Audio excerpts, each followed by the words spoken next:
નમસ્કાર, હું Janak Dave. Full stop news analysis પ્રોગ્રામમાં આપનું સ્વાગત છે. આજે બાબા સાહેબ આંબેડકરના જન્મદિવસે અમે તેમને અંજલિ આપીશું. આ અલ્ટિમેટ આઇકનના જીવનચરિત્રની વાત કરીશું. તેમને ભારતના બંધારણના ઘડવૈયા કહેવામાં આવે છે. પરંતુ તમને ખ્યાલ છે કે તેમણે જ એક સમય કહ્યું હતું કે મને એવું કહેવામાં જરાય વાંધો નથી કે આ બંધારણને બાળી નાખનારી હું પહેલી વ્યક્તિ બનવા માટે તૈયાર છું. આવી અનેક જાણકારી અમે તમને પૂરી પાડીશું.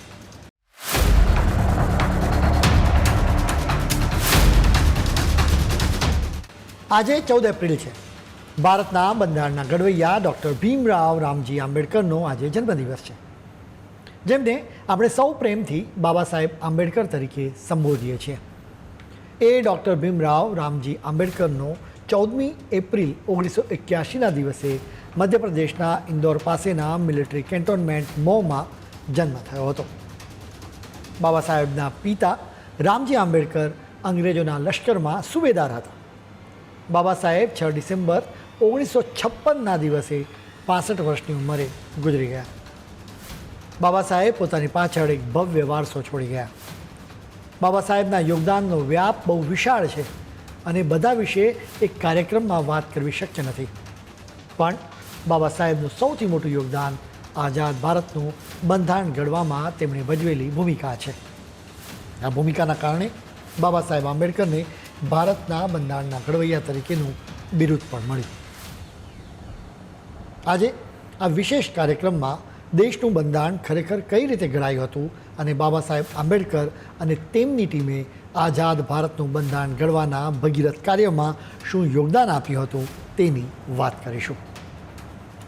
બાબા સાહેબ આંબેડકર એક તબક્કે લોકસભામાં દેશનું બંધારણ સળગાવી દેવું જોઈએ એવો આક્રોશ પણ ઠાલવ્યો હતો.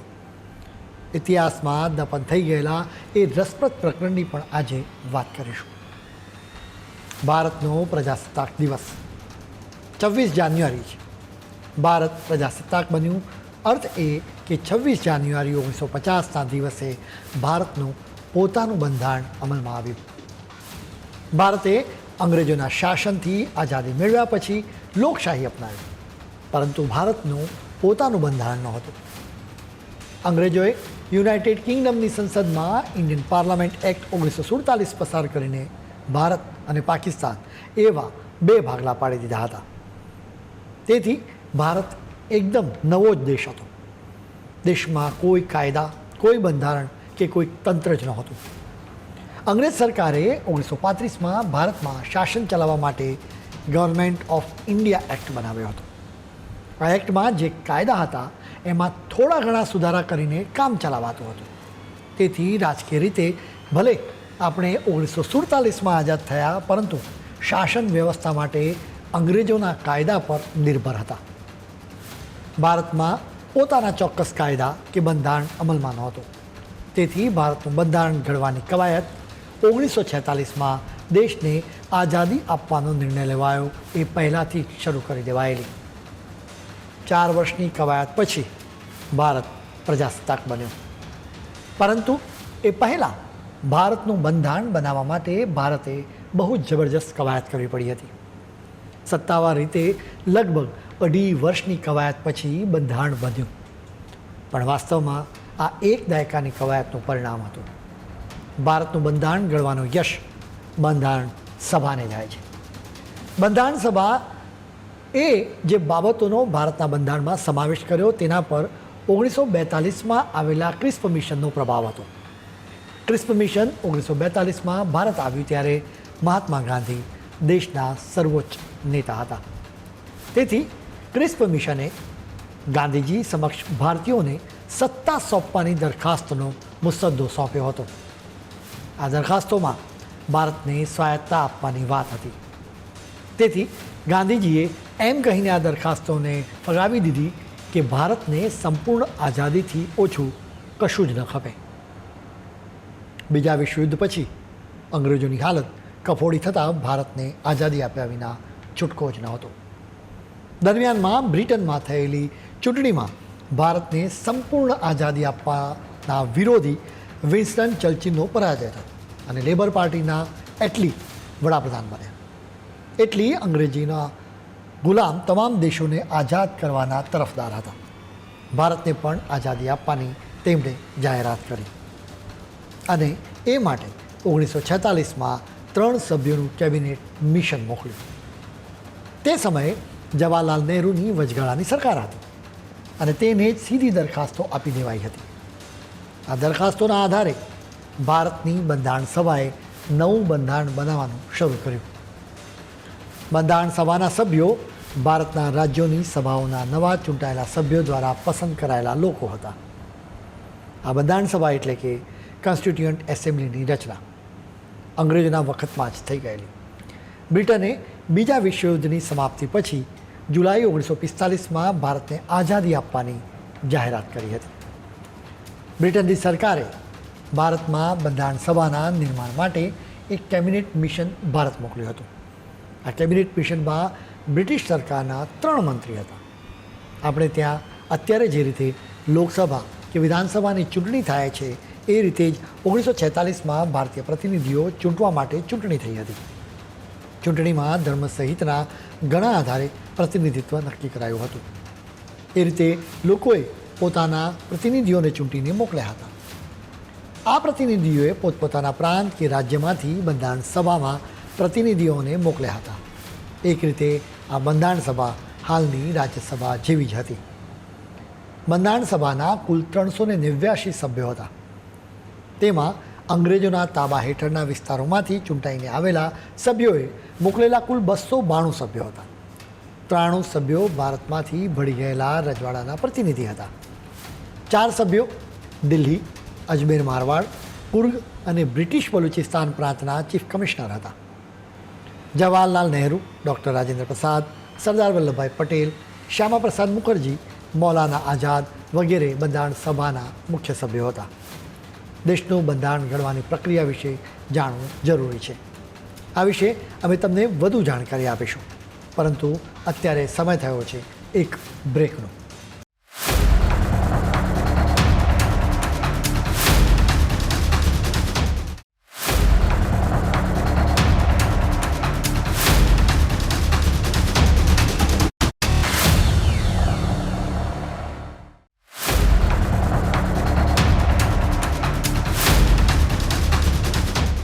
બ્રેક બાદ આપનું સ્વાગત છે.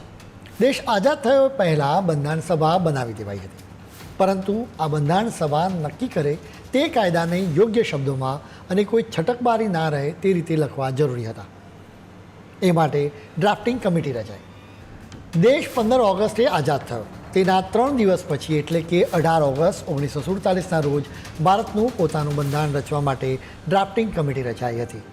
ડૉક્ટર ભીમરાવ આંબેડકર એટલે કે બાબા સાહેબ આંબેડકર આ સમિતિના ચેરમેન હતા. તેથી બાબા સાહેબ બંધારણના ઘડવૈયા કહેવાય. ડૉક્ટર આંબેડકર જાણીતા વકીલ હતા અને કાયદા વિશેનું તેમનું જ્ઞાન અદ્ભુત હતું. એક વિચારશીલ વ્યક્તિ તરીકેની પણ તેમની ખ્યાતિ હતી અને તેમને દુનિયાના બીજા લોકશાહી દેશોના બંધારણનો અભ્યાસ પણ હતો. આ કારણે સરદાર વલ્લભભાઈ પટેલે તેમને ડ્રાફ્ટિંગ કમિટીના ચેરમેન બનાવ્યા હતા. ગોવિંદ વલ્લભ પંત, કનૈયાલાલ મુનશી, અલ્લાદી કૃષ્ણ સ્વામી અય્યર એન્ડ ગોપાલ સ્વામી આયંગર, BL બિત્તર, મોહમ્મદ સદુલ્લા તથા DP ખેતાન આ ડ્રાફ્ટિંગ કમિટીના અન્ય સભ્યો હતા. આ સમિતિએ માત્ર 68 દિવસમાં દેશના બંધારણનો મુસદ્દો તૈયાર કરીને બંધારણ સભાને સોંપી દીધો.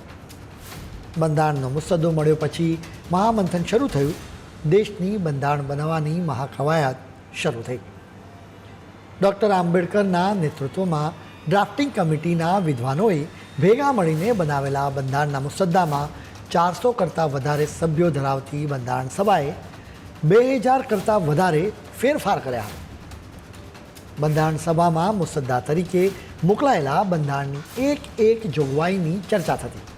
તેમાં સુધારા વધારા સૂચવાતા, શબ્દોમાં ફેરબદલ કરાતો અને એ રીતે બંધારણ ઘડવાની પ્રક્રિયા ચાલતી.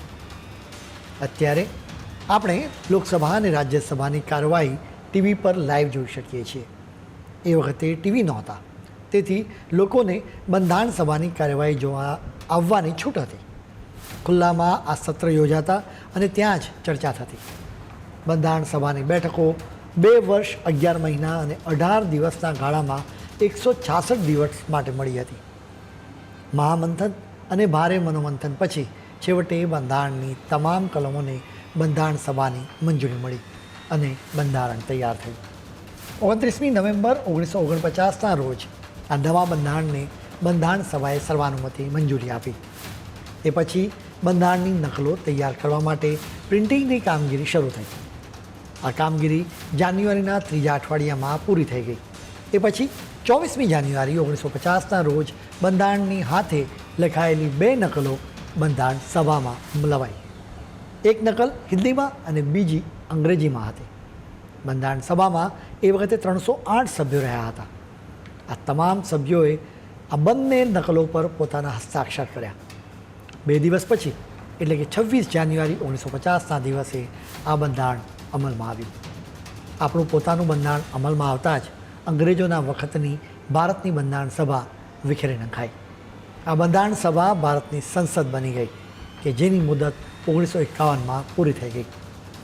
આ બંધારણ સભાની મુદત પૂરી થઈ પછી 1951માં દેશમાં લોકસભાની પહેલી ચૂંટણી પૂરી થઈ ગઈ.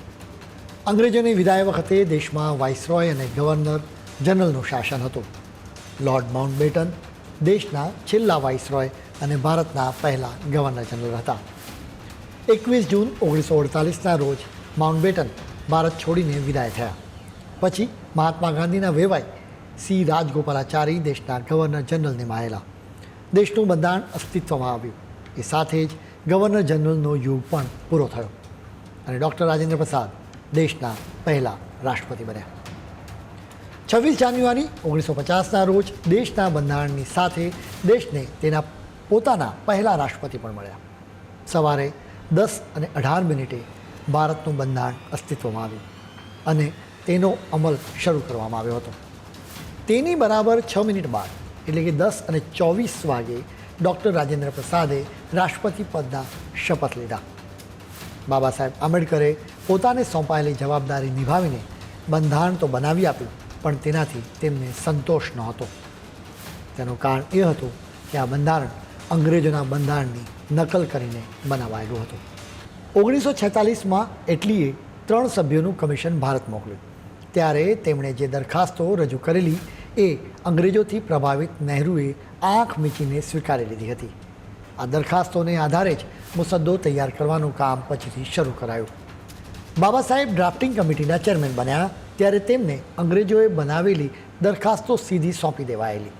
બાબા સાહેબને એ મંજૂર નહોતું કેમ કે બાબા સાહેબ માનતા કે ભારત અંગ્રેજોની ચુંગાલમાંથી આઝાદ થયો છે ત્યારે તેના બંધારણ પર અંગ્રેજોની કોઈ છાપ ન હોવી જોઈએ અને ભારતનું બંધારણ સંપૂર્ણપણે સ્વતંત્ર હોવું જોઈએ. આ કારણે બાબા સાહેબ ડ્રાફ્ટિંગ કમિટીના ચેરમેન બનવા પણ તૈયાર નહોતા. પરંતુ છેવટે સરદાર વલ્લભભાઈ પટેલની સમજાવટથી તેઓ તૈયાર થયા. કેટલાક લોકોએ દાવો કર્યો હતો કે બાબા સાહેબ આંબેડકર બંધારણ સભામાં બીજેપીના પૂર્વાવતાર જનસંઘના કારણે આવી શક્યા. બાબા સાહેબ આંબેડકર જેવા વિદ્વાન વ્યક્તિ પણ શ્યામા પ્રસાદ મુખર્જીની મદદ લીધા પછી બંધારણ સભામાં આવી શક્યા હતા એવું કેટલાક નેતાઓએ કહ્યું છે. જોકે આ વાત ખોટી છે કેમ કે બાબા સાહેબે પોતે કદી બંધારણ સભામાં આવા પ્રયત્ન નહોતા કર્યા અને બંધારણ સભાના સભ્ય પણ નહોતા. બાબા સાહેબ તો બંધારણની ડ્રાફ્ટિંગ કમિટીના ચેરમેન હતા. બંધારણ સભાના સભ્ય હોવામાં અને ડ્રાફ્ટિંગ કમિટીના ચેરમેન હોવામાં મોટો ફરક છે. ખેર, બાબા સાહેબના જીવનચરિત્ર વિશે હજી અમારે ઘણી હકીકતો કહેવી છે પરંતુ અત્યારે સમય છે વધુ એક બ્રેકનો.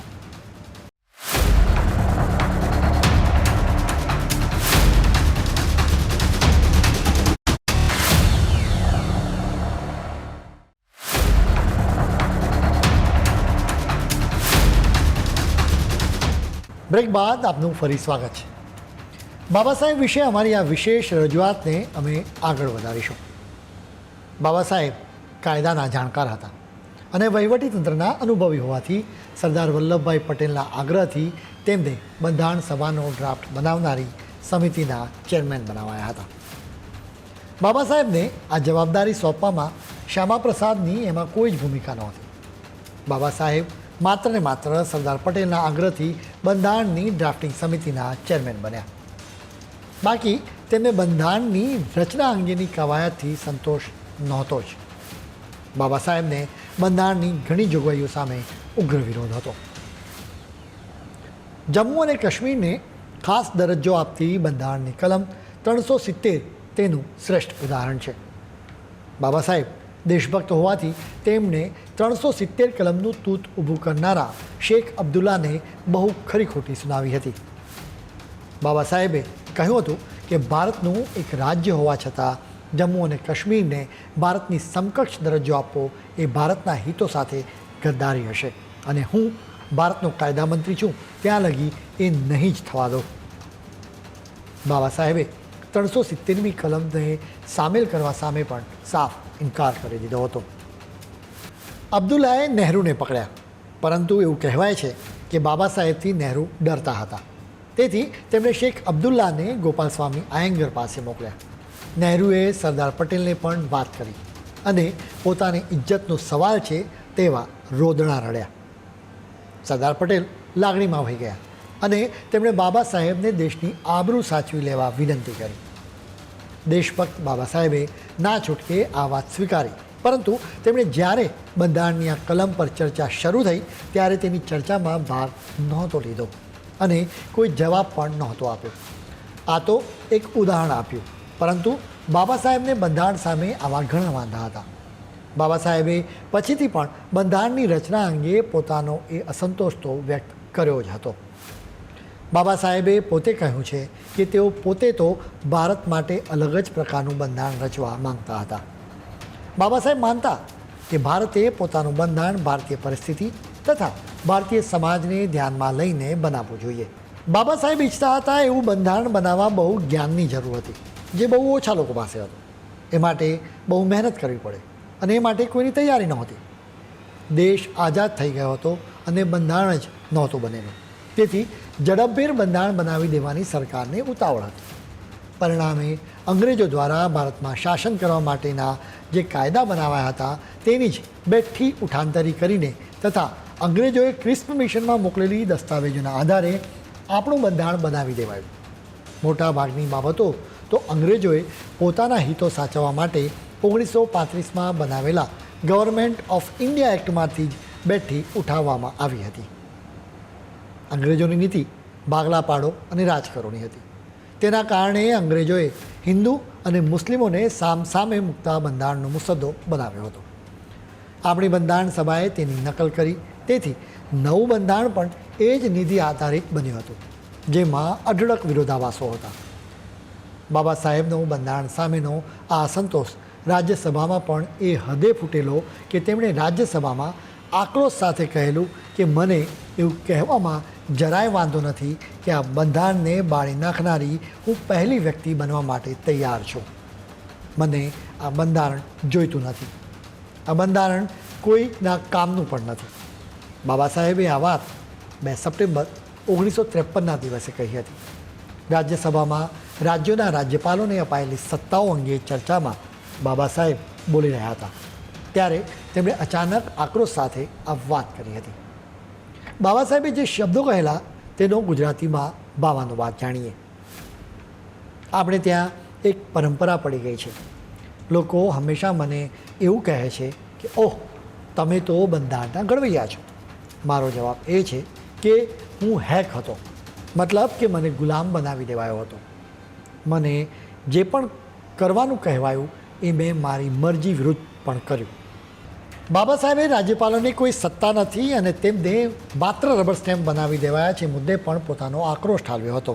તો સામે બાબા સાહેબને તે સમયના ગૃહમંત્રી ગોવિંદ વલ્લભ પંતે એવો સવાલ પૂછ્યો હતો કે બાબા સાહેબ, તમે પોતે જ બંધારણની રચના માટે જવાબદાર હતા, તો પછી તમે કેમ ધ્યાન ન રાખ્યું? આ સાંભળીને બાબા સાહેબ ઉકળી ઉઠ્યા અને આક્રોશની ચરમ સીમા જેવો સવાલ કર્યો કે તમે તમારી ભૂલો માટે મને દોષિત કેમ ઠેરવો છો? બાબા સાહેબે કહ્યું કે મારા મિત્રો મને કહ્યા કરે છે કે મેં બંધારણ ઘડ્યું છે, પણ મને એવું કહેવામાં જરાય વાંધો નથી કે આ બંધારણને બાળી નાખનારી હું પહેલી વ્યક્તિ બનવા માટે તૈયાર છું. મને આ બંધારણ જોઈતું નથી. આ બંધારણ કોઈના પણ કામનું નથી. બાબા સાહેબે જ આક્રોશ ઠાલ્યો તેના મૂળિયા બહુ ઊંડા છે. અને બહુ પહેલાંથી જ તેમના મનમાં બંધારણના સ્વરૂપ સામે આક્રોશ ઘૂંટાયા કરતો હતો. બાબા સાહેબે પોતાના માટે હેક શબ્દ વાપર્યો હતો. તેનો સરળ અર્થ એ થાય કે કોઈને પોતાના તાબેદાર બનાવી દેવા અને પોતે ઈચ્છતા હોય તે કરવાની ફરજ પાડવી. બાબા સાહેબનો આ આક્રોશ જ એ સૂચવે છે કે બાબા સાહેબ મહાન વિઝનરી હતા. આઝાદી પછી સત્તામાં બેઠેલા લોકો દ્વારા આપણી બંધારણીય જોગવાઈઓનો સત્તા લાલસા સંતોષવા માટે દુરુપયોગ કરાયો છે. ઇન્દિરા ગાંધીએ તો સત્તા સાચવવા લોકશાહીનું ગળું જ દબાવીને કટોકટી દાદી દીધી હતી. ત્યારે સૌને અહેસાસ થયો કે બાબા સાહેબ સાચા હતા. તેમનો આક્રોશ સાવ સાચો હતો. આઝાદી પછીના વર્ષોમાં બંધારણમાં રહી ગયેલી ઘણી ભૂલોને સુધારવામાં આવી, પણ એ પછીએ આપણું બંધારણ અંગ્રેજોએ બનાવ્યું હોય તેવું જ છે. આપણું બંધારણ ભારતીય બંધારણ છે, પરંતુ તેનો આત્મા ભારતીય નથી. બાબા સાહેબ તેના આત્માને ભારતીય બનાવવા માંગતા હતા. હવે બંધારણને બદલી શકાય તેમ નથી, પરંતુ તેમાં જે ભૂલો રહી છે તેને સુધારી ચોક્કસ શકાય. બાબા સાહેબના જન્મદિવસે આ કવાયત શરૂ કરાય એ બાબા સાહેબને સાચી શ્રદ્ધાંજલિ હશે. ખેર, આજના બુલેટિનમાં આજે આટલું જ. કાલે ફરી નવા મુદ્દા સાથે મળીશું. ત્યાં સુધી મને રજા આપશો. નમસ્કાર.